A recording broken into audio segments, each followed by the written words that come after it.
How do you create joy? How?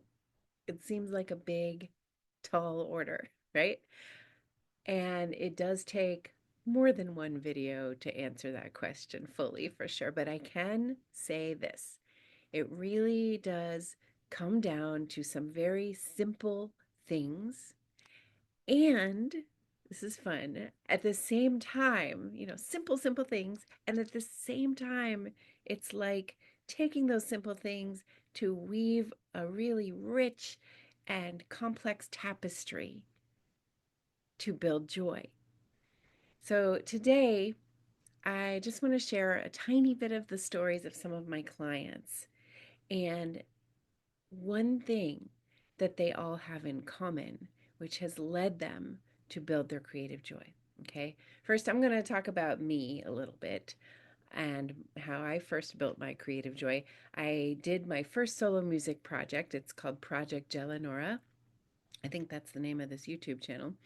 And it became a vast multimedia thing with albums and music videos and a blog, which then grew into this coaching business that I have, which is also an expression of my whole voice. Before that, a lot of people don't know, I coached people in voice and piano and performance for 10 years, but I kept losing my momentum during that time, my own creative momentum. And then, of course, I wasn't able to help my clients build it all that much at that point. So I only got all the pieces to this puzzle when I consciously connected that creative energy that I was building through the bands I was in and through, yeah, coaching people in their creative endeavors.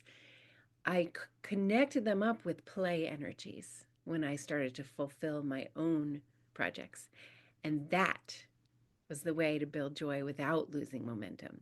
I hit on it. So here's some of the, once I started sharing that with clients, that's what started happening with them. I'm going to tell you some little stories about them. Joette was my first client to grow her whole voice. And she used the process that we were doing to move ahead on publishing a book that she'd been writing for 40 years. You can find another video about her somewhere else here on my channel. Um, Kate is using the process to change her relationship with herself so that she can get back to her visual art, among many other things that she's doing as well. She's getting back to her visual art and many other things. This is very much a life transformation for her. I do have a client that wanted to remain anonymous, but they exist. I will say that. And they're using the system to get over some stage fright. And they started speaking and singing publicly about a cause that they care deeply about. The next few I'll be able to name. Kim is building space in her home for a craft studio where she feels safe and comfortable to create freely. That is, how did she describe it? I think I've said this before too, because it sticks in my mind so much. She created a transition for her life, even through a big move, even through a huge transition in physical space in her life. Violet used the process to publish her blog and her website for her healing practice. One of my few male clients, David, ended up reading his poetry in front of an audience in ways that were out of his head and more into his heart. The first time I was at one of his performances after we had been going through the process, a lot of the audience members were moved to tears, and we had never seen that before when he was sharing his poetry. OPME is still flowing and flourishing with this process for so many things. So I'll just gonna name two. She recently published her memoir, very powerful. It's called Spirit of My Ancestors, A Black Woman Doctor's Truth. And she's also become part of an anthology collective book by Women in Tune with Conscious Healing. That's an acronym for which, women reclaiming their healing power and sharing it with the world very powerfully. So this group is pretty diverse You can tell that their creative dreams are each vastly different, right? There's book publishing, there's poetry, there's stage fright and performance, there's visual art, there's someone starting a business, right? There's a lot of things.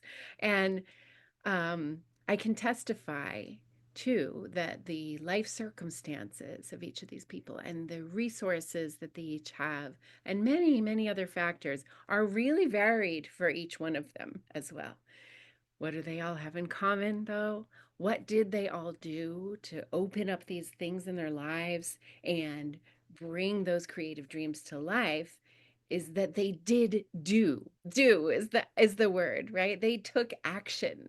And I helped them to figure out what actions were the best for them to take and the most flowing and simple and smooth to build their creative joy. It doesn't have to be a process of overwhelm.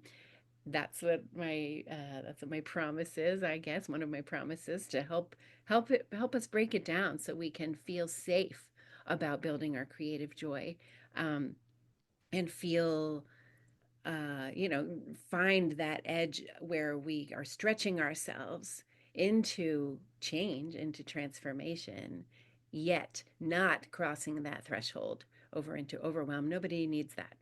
So if this is you, if you are just long overdue for feeling like you're really living your life and like you want more breathing space for your joy, and if it is feeling like maybe, oh, I felt like this last summer when I just I just focused on work, work, work, work. I felt like the summer had went by and I didn't even have a summer. So if it feels like months or even years go by, last summer meaning the summer before this one, and this last summer, 2025, I absolutely had a summer because I planned for it and I use these programs, right? I use my own programs. So yeah, if it's feeling like months or even years are going by and your life is just like blah, blah, blah, or stress, stress, and then I am going to put the link in the description for JoySparks. That's all I'm going to say about it right now.